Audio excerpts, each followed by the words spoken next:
নমস্কার বন্ধুরা, সঞ্চিত ক্রিয়েটার ইউটিউব চ্যানেলের পক্ষ থেকে আপনাদের সকলকেই স্বাগতম জানাই। তো বন্ধুরা, আজকে আমরা এসসি এসটি এবং ওবিসি কাস্ট সার্টিফিকেটের জন্য যে আবেদনপত্র সেটা কীরকমভাবে ফিল করবেন সে বিষয়ে বিস্তারিতভাবে আলোচনা করব। সাথে সাথে আপনাদের এই যে কাস্ট সার্টিফিকেট অর্থাৎ এসটি এসসি এবং ওবিসি কাস্ট সার্টিফিকেট বানানোর জন্য আপনাদের কি কি প্রয়োজনীয় ডকুমেন্ট প্রয়োজন সে নিয়ে বিস্তারিতভাবে আলোচনা করব। তো ভিডিওটি স্কিপ না করে সম্পূর্ণ দেখবেন এবং চ্যানেলে ফার্স্ট টাইম ভিজিট করলে নিত্য নতুন এরকম আপডেট পাওয়ার জন্য আমাদের চ্যানেলটি সাবস্ক্রাইব করবেন। তো উপরে দেখো লেখা রয়েছে ফর্ম নাম্বার 1A বা 1 এবং নিচে লেখা রয়েছে তফসিলি জাতি, তফসিলি জনজাতি এবং অন্যান্য অনগ্রসর শ্রেণী শংসাপত্রের জন্য অভিন্ন আবেদনপত্র। তো এই আবেদনপত্র আপনাদের ফিল করতে হবে, যেটা অফলাইনভাবে ফিল করতে হয়। তো বাঁদিকে দেখো লেখা রয়েছে প্রতি মহকুমা শাসক বা অতিরিক্ত জেলা শাসক। এখানে আপনি যে মহকুমা শাসকের আন্ডারে এই তফসিলি জাতি বা জনজাতির জন্য যে অ্যাপ্লিকেশন ফর্ম সেটা ফিল করবেন, সেটা নিচে সেটা উল্লেখ করে নেবেন। ঠিক আছে, যেমন মহকুমা শাসক আমাদের ঝালদা, তো আমরা সেটা এখানে ঝালদা লিখে নেব। লেখার পর ডান পাশে চলে আসবেন। ডান পাশে বলছে যে আবেদনকারীর সাম্প্রতিক রঙিন প্রত্যয়িত পাসপোর্ট ছবি, অর্থাৎ এখানে একটা পাসপোর্ট সাইজের কালার ফটো পেস্ট করতে হবে। এরপর নিচে চলে আসবেন। নিচে বলছে আপনার বিশ্বস্ত, অর্থাৎ এখানে যিনি আবেদনকারী তার যে সিগনেচার তাকে করতে হবে। এবং যদি অভিভাবক নাবালকের পক্ষে, অর্থাৎ যিনি আবেদনকারী তিনি যদি নাবালক হন তাহলে এখানে অভিভাবক সিগনেচার করলেও চলবে। এরপর নিচে চলে আসবেন। নিচে চলে আসার আগে বাঁ দিকে দেখবেন একটা তারিখও লেখা রয়েছে। এখানে আপনি যে তারিখে অ্যাপ্লিকেশন ফর্মটা ফিল করছেন সেই তারিখটা উল্লেখ করবেন, কিংবা আপনি কবে সেই ফর্মটা জমা করছেন সেই তারিখটা লিখবেন। লেখার পর নিচে চলে আসবেন। নিচে একের কি বলছে যে শংসাপত্রের জন্য আপনি আবেদন করবেন, অর্থাৎ যিনি আবেদনকারী তিনি কোন জনজাতির মধ্যে পড়ছেন তার উপরে টিক চিহ্ন দিতে হবে। অর্থাৎ তিনি কোন যে কিসের জন্য আবেদন করছেন, এসটি এসসি না ওবিসির জন্য, তো তার জন্য নিজের যে প্রযোজ্য রয়েছে তার উপরে অবশ্যই টিক চিহ্ন দেবেন। যেমন আমাদের তফসিলি জাতি অর্থাৎ এসসির জন্য আবেদন করছি, আমরা সেই তফসিলি জাতির উপরে টিক চিহ্ন দেব। এরপর নিচে চলে আসবো। নিচে বলছে খ নাম্বার জাতি বা জনজাতি বা গোষ্ঠীর নাম, অর্থাৎ আপনি যে জনজাতির জন্য আবেদন করছেন বা জাতির জন্য আবেদন করছেন সেই জাতির যে কোন জাতির মধ্যে আপনি পড়ছেন বা গোষ্ঠীর মধ্যে পড়ছেন সেটা এখানে লিখে নিতে হবে। লেখার পর নিচে চলে আসবেন। নিচে বলছে আবেদনকারীর সম্পূর্ণ নাম। ঠিক আছে, এখানে যিনি আবেদনকারী তার যে সম্পূর্ণ নাম সেটা উল্লেখ করবেন। সেটা ফার্স্ট আপনারা বাংলাতে লিখতে পারেন, লেখার পর এখানে ব্র্যাকেট দিয়ে ইংরেজিতেও সেটা লিখে দিতে পারেন, যে আবেদনকারীর পুরো নামটা ইংরেজিতে লিখে দেবেন। লেখার পর নিচে চলে আসবেন। 3 নম্বর বলছে পিতার নাম। পিতার নামটাও আপনারা সেম করবেন, ফার্স্ট আপনারা বাংলাতে লিখে দেবেন, লেখার পর আপনারা ব্র্যাকেটে ইংরেজিতেও সেই পিতার নামটা লিখতে পারেন। লেখার পর নিচে চলে আসবেন। নিচে বলছে 4 জন্ম তারিখ, অর্থাৎ আবেদনকারীর যে জন্ম তারিখ আপনি জন্মের প্রমাণ হিসাবে যেটা সাবমিট করছেন সেই সার্টিফিকেটে যে জন্ম তারিখটা লেখা রয়েছে সেটা অবশ্যই এখানে লিখে নেবেন। সেটা অবশ্যই বাংলা এবং ইংরেজি দুই ভাষাতেই লিখে দেবেন। লেখার পর নিচে চলে আসবেন। নিচে বলছে জন্মস্থান। ঠিক আছে, এখানে আপনাদের গ্রাম, থানা, জেলা এবং রাজ্য উল্লেখ করতে হবে। যেমন আমাদের গ্রাম জাহারাতু, আমরা সেটা লিখে নিয়েছি। লেখার পর থানা কোটশিলা সেটাও লিখে নিয়েছি এবং জেলা পুরুলিয়া সেটাও লিখে নিয়েছি এবং রাজ্য আমাদের পশ্চিমবঙ্গ, সেটা সবারই পশ্চিমবঙ্গ, সেটা আমি উল্লেখ করে নিয়েছি। এই যে জায়গাগুলো রয়েছে যেমন গ্রাম, তারপর থানা, জেলা পুরুলিয়া, এটা আপনারা ইংরেজিতেও ফিল করতে পারেন। এরপর নিচে চলে আসবেন। নিচে বলছে জন্মকালীন ঠিকানা, অর্থাৎ আপনার জন্মের সময় কি ঠিকানা ছিল সেটা অবশ্যই এখানে লিখতে হবে, যেটা আপনাদের পাড়া, গৃহের নাম্বার বা রাস্তা বা গ্রাম এখানে লিখতে হবে। তো এখানে আমরা যেহেতু গ্রাম লিখেছি তাই গ্রামের উপরে টিক চিহ্ন দেওয়ার পর গ্রামের যে নাম সেটা লিখে নেব। এরপর এখানে ওয়ার্ড বা গ্রাম পঞ্চায়েত আপনাদের উল্লেখ করতে হবে। তো আমাদের গ্রাম যে গ্রাম পঞ্চায়েতের আন্ডারে পড়ছে সেই গ্রাম পঞ্চায়েতের নামটা এখানে আমরা অবশ্যই লিখে নেব।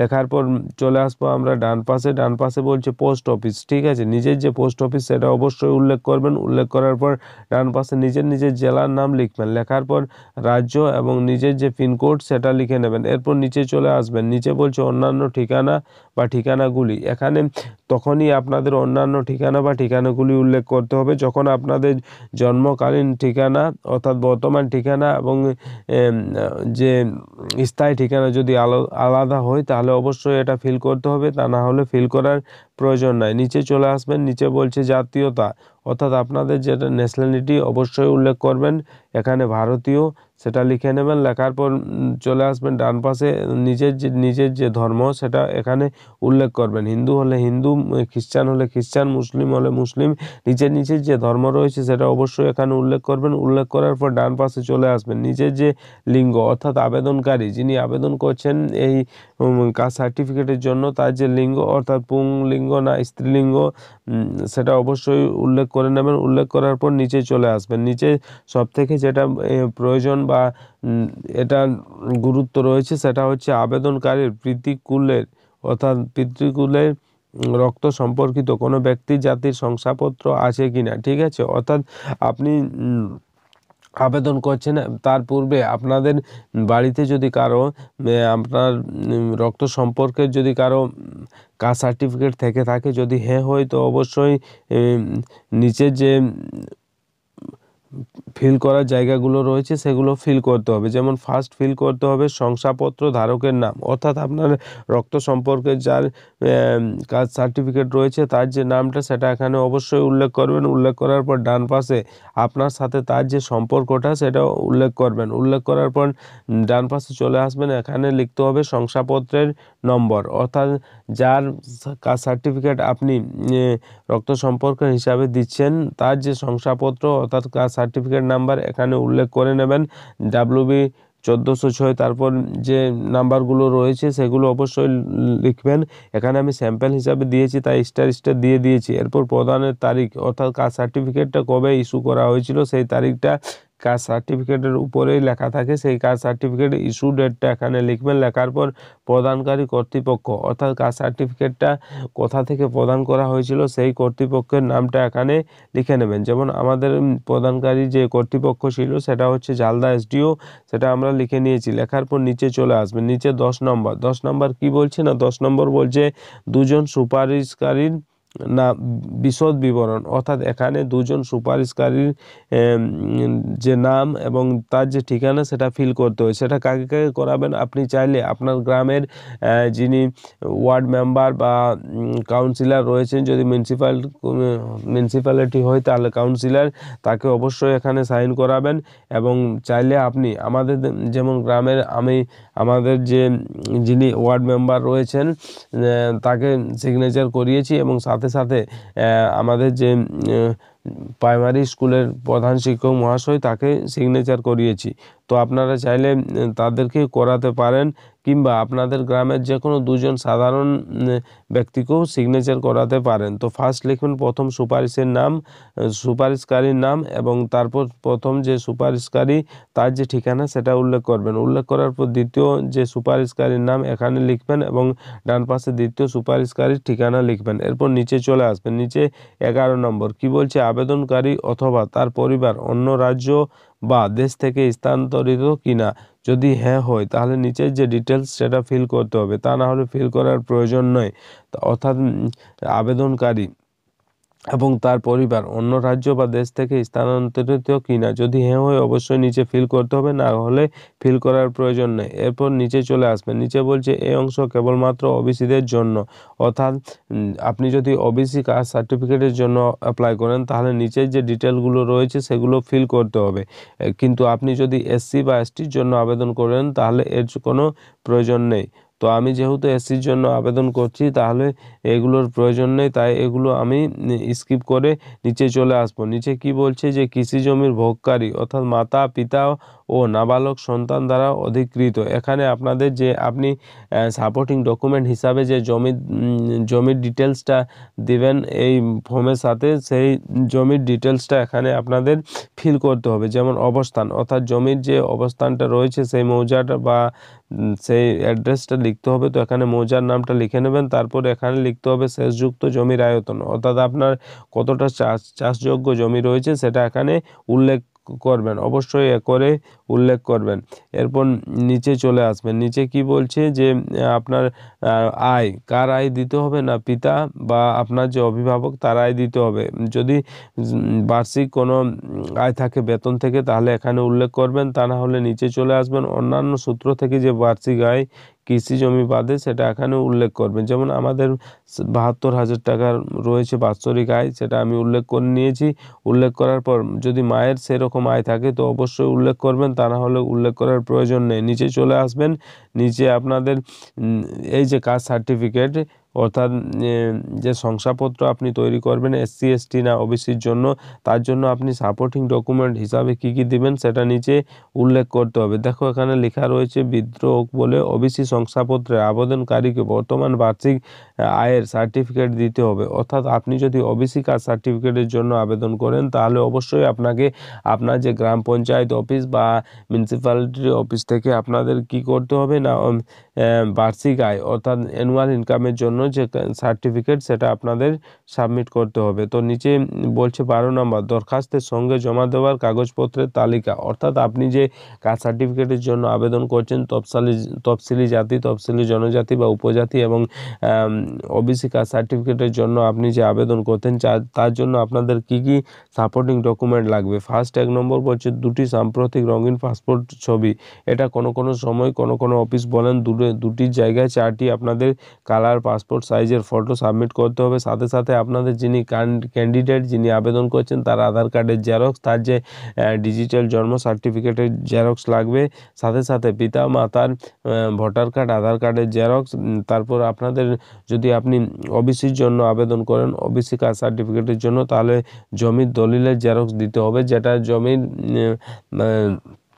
25 বছর পূর্বের যে দলিল তার যে জেরক্স সেটা আপনাদের দিতে হবে। অর্থাৎ আজকে আপনি যদি আবেদন করছেন তো আজ থেকে 25 বছর পূর্বের যে জমির জেরক্স সেটা আপনাদের দিতে হবে। তারপর বংশপঞ্জিকা দিতে হবে। কেন বংশপঞ্জিকা দিতে হবে? কারণ আপনি যদি কাস্ট সার্টিফিকেট অর্থাৎ আপনাদের যদি রক্ত সম্পর্কের কারো কাস্ট সার্টিফিকেট সাবমিট করেন তাহলে বংশপঞ্জিকা অবশ্যই দিতে হবে। সাথে সাথে আপনাদের সেই কাস্ট সার্টিফিকেটের জেরক্স যারটা আপনি দিয়েছেন বা উল্লেখ করেছেন রক্ত সম্পর্ক হিসাবে সেই কাস্ট সার্টিফিকেটের জেরক্স আপনাদের সাবমিট করতে হবে। সেগুলো আপনারা লিখে নেবেন। লেখার পর নিচে চলে আসবেন। নিচে বলছে আবেদনকারীর স্বাক্ষর। এখানে যিনি আবেদন করছেন কাস্ট সার্টিফিকেটের জন্য তার স্বাক্ষর সেটা করে দেবেন।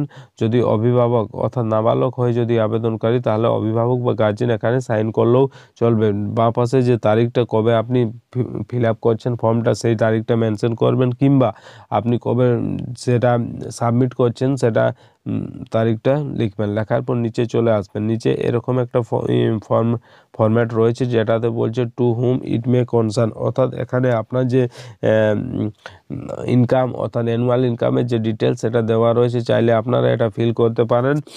সেটা ফিল করে নেবেন। ফিল করার পর নিচে চলে আসবেন। নিচে দেখবেন লেখাই রয়েছে যে সিগনেচার অফ প্রধান। এখানে একটা আপনাদের যে গ্রাম পঞ্চায়েতের প্রধান তাকে একটা সিগনেচার করিয়ে নেবেন।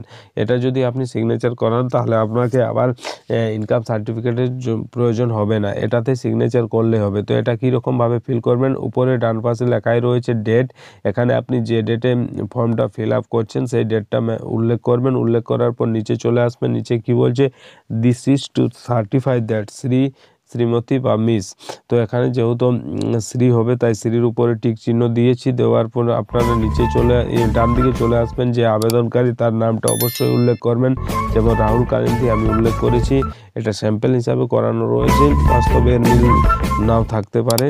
তো এখানে রাহুল কালিন্দী উল্লেখ করেছি। তারপর সনক দিয়ে তার বাবার নাম লিখেছি। তারপর এখানে ভিলেজের জায়গায় যে ভিলেজ, পোস্ট অফিসের জায়গাতে পোস্ট অফিস, লেখার পর PS ঝালদা ডিস্ট্রিক্ট পুরুলিয়া এরকমই থাকবে। তারপর আপনারা কোন কাস্টের জন্য আবেদন করছেন তার উপরে টিক চিহ্ন দেবেন। দেওয়ার পর নিচে চলে আসবেন। নিচে বলছে আপনার সাবকাস্ট বা ট্রাইব এখানে লিখতে হবে। যেমন ডোম তাদের রয়েছে জাতি, তাহলে আমরা ডোম লিখলাম। লেখার পর নিচে চলে আসবেন। নিচে বলছে the annual monthly income of the family to which she belongs does not exceed Rs 72,000। অর্থাৎ আপনাদের অ্যানুয়াল আয় বা ইনকাম যেটা রয়েছে সেটা এখানে উল্লেখ করবেন। উল্লেখ করার পর ডান দিকে আপনাদের কি করতে হবে বলুন না, যে ওয়ার্ডে লিখে দিতে হবে যে 72,000 রুপিস অনলি আপনাদের যে অ্যানুয়াল ইনকাম। তার পূর্বে আপনাদের এই যে অ্যানুয়ালের উপরে অবশ্যই টিক চিহ্ন দেবেন। দেওয়ার পর নিচে চলে আসবেন। নিচে আর কিছু করার প্রয়োজন নেই।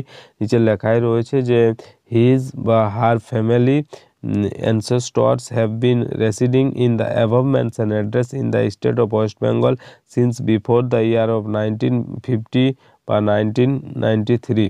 এরপর নিচে চলে আসবেন। নিচে আপনাদের সিগনেচার অফ দ্য প্রধান এখানে অবশ্যই করিয়ে নেবেন। করার পর নিচে চলে আসবেন আপনাদের ঘোষণাপত্র। ঘোষণাপত্রও এই যে অফলাইন ফর্ম রয়েছে তার সাথে আপনাদের ফিল করতে হবে। তো সেটাতে কি ফিল করতে হয় না, এই যে ঘোষণাপত্র সেটা ফিল করার পর আপনাদের গ্রামের 4 জন যে কোনো পার্সন বা ব্যক্তিকে আপনাদের এখানে স্বাক্ষর, তার বাবার নাম এবং তার যে গ্রামের নাম সেটা ফিল করাতে হয় এবং এই অফলাইন ফর্মের সাথে সেটা দিতে হয়। যে এরকমভাবে ফিল করাবেন, ফার্স্ট স্বাক্ষর করাবেন, তারপর বাবার নামটা লিখতে বলবেন এবং গ্রামটা উল্লেখ করবেন। অবশ্যই 4 জনকে করাবেন। আমরা 2 জনকে করিয়েছি, কিন্তু আপনারা অবশ্যই 4 থেকে 5 জনকে করিয়ে নেবেন। করার পর উপরে যে ঘোষণাপত্র রয়েছে সেটাতে কি লেখা রয়েছে না, লেখা রয়েছে যে আমার নিম্ন স্বাক্ষরকারী ব্যক্তিগত দায়িত্বের সহিত ঘোষণা করিতেছি যে শ্রী রাহুল কালিন্দী, পিতা রমেশ কালিন্দী, থানা কোটশিলা, জেলা পুরুলিয়া, স্থায়ী বাসিন্দা এবং জাতিতে ডম, ধর্মে হিন্দু, ইহারা অনগ্রসর তফসিল জাতি উপজাতি সম্প্রদায়ভুক্ত এবং পেশা, নিজের যে পেশা সেটা অবশ্যই এখানে উল্লেখ করবেন। উল্লেখ করার পর এই ব্যক্তির পূর্বপুরুষগণ উক্ত ঠিকানায় 1950 সালের পূর্ব হইতে অদ্যাবধি স্থায়ীভাবে বসবাস করিয়া আসিতেছে। আরও ঘোষণা করিতেছি যে উপরোক্ত তথ্য ভবিষ্যতে মিথ্যা বলিয়া প্রমাণিত হইলে সরকারের আইন বিধিমতো শাস্তি ভাগ করিতে বাধ্য থাকিব। এরপর আপনাদের সেই 4 জনকে ফিল করাতে হবে। ফিল করার পর আর কিছু করার প্রয়োজন নেই, এটাও অ্যাটাচ করে দেবেন। এরপর রয়েছে এজাহারপত্র।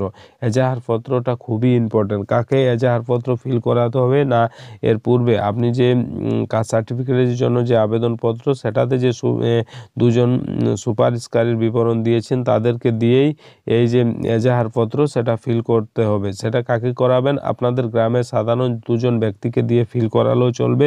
আমি বলবো আপনাদের যে ওয়ার্ড মেম্বার রয়েছেন তাকে দিয়ে একটা এজাহারপত্র ফিল করাবেন এবং আরেকটা আপনাদের যে প্রাইমারি স্কুলের শিক্ষক অর্থাৎ প্রধান শিক্ষক মহাশয় রয়েছেন তাকে দিয়ে ফিল করাবেন। তো ফার্স্ট যে প্রথম সুপারিশকারী রয়েছেন তাকেই সাক্ষীর নামটা এখানে, তার যে সাক্ষীর নামটা সেটা এখানে ফিল করবেন। তারপর তার যে ডিটেলস অর্থাৎ তার বাবার নাম, তার যে বয়স এবং গ্রাম, পোস্ট কোটশিলা, জেলা পুরুলিয়া অর্থাৎ থানা জেলা সবই উল্লেখ করতে হবে। উল্লেখ করার পর এখানে লেখা রয়েছে যে সাক্ষীর নাম হিসাবে সাক্ষীর নাম যিনি সুপারিশকারী তার নামটা লিখবেন অর্থাৎ সমীর মাহাতো। তারপর নিচে লিখবেন আমি শ্রী সমীর মাহাতো, পিতা রাজকুমার মাহাতো, বয়স 58 বছর, গ্রাম জাহারহাতু, পোস্ট জাহারহাতু, থানা কোটশিলা এবং জেলা পুরুলিয়া, এলাকার স্থায়ী অধিবাসী হইতেছি। আমি শ্রী রাহুল কালিন্দী, পিতা রমেশ কালিন্দী, কে গ্রাম জাহারহাতু, থানা কোটশিলা, জেলা স্থায়ী বাসিন্দা হিসাবে ব্যক্তিগতভাবে চিনি যে সে জন্মসূত্রে তফসিলি জাতি, তফসিলি উপজাতি, অনগ্রসর সম্প্রদায়ভুক্ত ডম জাতির অন্তর্ভুক্ত। তার পিতার বার্ষিক আয় 72,000 টাকা, কৃষি জমি ও চাকুরি থেকে আয় বাদে আমি স্বেচ্ছায় স্বপ্রণোদিতভাবে সাক্ষ্যদান করিতেছি এবং যাবতীয় আইনগত দায়িত্ব গ্রহণ করিতেছি। এখানে সাক্ষীর নাম অর্থাৎ যিনি সুপারিশকারী তার যে ডিটেলস সেটা ফিল করবেন। এবং কোনো সময় কি হয় যে আপনি যদি সাধারণ মানুষকে গ্রামের সাধারণ ব্যক্তিকে ফিল করেন তাহলে এরকম ফিল করবেন, কিন্তু আপনি যদি ওয়ার্ড মেম্বারকে ফিল করান তাহলে এখানে তার যে ডিটেলস দেওয়ার সাথে সাথে তার যে স্ট্যাম্প থাকে সেটা এখানে অবশ্যই করাবার পর আর কিছু করার প্রয়োজন নেই। এগুলো যেগুলো রয়েছে স্বাক্ষর সমষ্টি উন্নয়ন আধিকারিক, এগুলো আপনাদের কিছু করার প্রয়োজন নেই, স্কিপ করে যাবেন। ডান পাশে রয়েছে তদন্তকারী অফিসারের আধিকারিকের স্বাক্ষর, এটাও কিছু করার প্রয়োজন নেই। নিচে চলে আসবেন এজাহারপত্র। আরেকটা আপনি যে প্রাইমারি টিচার অর্থাৎ আপনাদের গ্রামের যে প্রাথমিক বিদ্যালয়ের প্রধান শিক্ষক মহাশয় তাকে ফিল করাবেন, তাকেও সেরকমভাবে সাক্ষীর নামের জায়গায় তার নাম সেগুলো ফিল করবেন। আপনি চাইলে এগুলো ফিল করতে পারেন কিংবা ওনাদের কাছে আপনি এজাহারপত্রটা নিয়ে যাবেন, ওনারা আপনাদের যে ডকুমেন্ট সেগুলো দেখে ফিল করে নেবেন। এখানে সাক্ষীর নাম যেটা রয়েছে অর্থাৎ যিনি সুপারিশকারী তার যে ডিটেলস সেটা দিতে হবে। সাক্ষীর নামের জায়গায় ওনার নাম দেবেন, তারপর তার বাবার নাম এবং ঠিকানা অবশ্যই লিখবেন। লেখার পর প্রধান শিক্ষক মহাশয়ের যে স্ট্যাম্প সেটা এখানে স্ট্যাম্পটা দিতে বলবেন। তো এই ছিল আজকের আপডেট, যে আপনি যদি কাস্ট সার্টিফিকেটের জন্য আবেদন করেন তাহলে আপনাকে অবশ্যই এই অফলাইন ফর্মটা ফিল করতে হবে। এই অফলাইন ফর্মটা ফিল করার পর আপনাদের অবশ্যই অনলাইনে আপনাকে এসসি এসটি এবং ওবিসির যে কাস্ট সার্টিফিকেট ওয়েবসাইট সেখানে আপনাদের অনলাইনে আবেদন করতে হবে এবং আবেদন করার পর আপনাদের সেই অনলাইনে যে আবেদনপত্র অর্থাৎ অনলাইনে যে আপনি ফর্ম ফিল আপ করলেন বা আবেদন করলেন সেই আবেদনপত্রটা এবং এই অফলাইন ফর্মটা আপনাদের একসাথে অ্যাটাচ করে এর সাথে সাথে আপনাদের যে সাপোর্টিং ডকুমেন্টগুলো যেমন আবেদনকারীর আধার কার্ড, জন্ম সার্টিফিকেট, জমির জেরক্স, যদি আপনি ওবিসির জন্য আবেদন করেন তাহলে জমির জেরক্স, অ্যানুয়াল ফ্যামিলি ইনকাম, বংশপঞ্জিকা বা পিতামাতার আধার কার্ডের xerox, 4 copy colour passport size photo এবং সাথে সাথে আপনি যে রক্ত সম্পর্কে যার শংসাপত্র বা কাস্ট সার্টিফিকেটে দিচ্ছেন তার যে ডিটেলস অর্থাৎ তার যে শংসাপত্রের জেরক্স আপনাদের এর সাথে দিতে হবে। এগুলো অ্যাটাচ করার পর আপনারা আপনার নিকটবর্তী দুয়ারে সরকার ক্যাম্পে কিংবা আপনাদের যে বিডিও অফিস বা এসডিও অফিস যেখানে আপনি এটা সাবমিট করতে পারেন। আরেকটা কথা বলে রাখি, এবারে দুয়ারে সরকারে আপনারা দেখেছেন ওবিসির কিন্তু উল্লেখ নেই, কারণ যে ওবিসির যে সুপ্রিম কোর্টে বিচারাধীন অবস্থায় রয়েছে ওবিসির কাস্ট সার্টিফিকেটের ম্যাটার, তাই এখানে ওবিসি সার্টিফিকেট বর্তমানে দুয়ারে সরকার ক্যাম্পে যে আবেদনপত্র সেটা জমা নিচ্ছেন না। তো বন্ধুরা, এই ছিল আজকের আপডেট। আশা করি আজকের এই ভিডিওর মাধ্যমে আপনাদের কাস্ট সার্টিফিকেটের জন্য যে অফলাইন ফর্ম 2025 সালে আপনারা কীরকমভাবে ফিল করবেন, কী কী সাপোর্টিং ডকুমেন্ট প্রয়োজন স্পষ্ট বোঝাতে পেরেছি ভিডিও। তো এই ছিল আজকের আপডেট। আশা করি আজকের এই ভিডিওর মাধ্যমে আপনাদের স্পষ্ট বোঝাতে পেরেছি। ভিডিও ভালো লাগলে লাইক করবেন, বন্ধুদের কাছে শেয়ার করবেন এবং কমেন্ট করবেন। চ্যানেলে ফার্স্ট টাইম ভিজিট করলে নিত্য নতুন এরকম আপডেট পাওয়ার জন্য আমাদের চ্যানেলটি সাবস্ক্রাইব করবেন এবং পাশের যে বেল আইকন সেটা প্রেস করে দেবেন, কারণ যখনই আমরা এরকম নতুন কোনো আপডেট নিয়ে আসবো সেই আপডেট সব থেকে প্রথম আপনাদের কাছে পৌঁছে যাবে। ধন্যবাদ।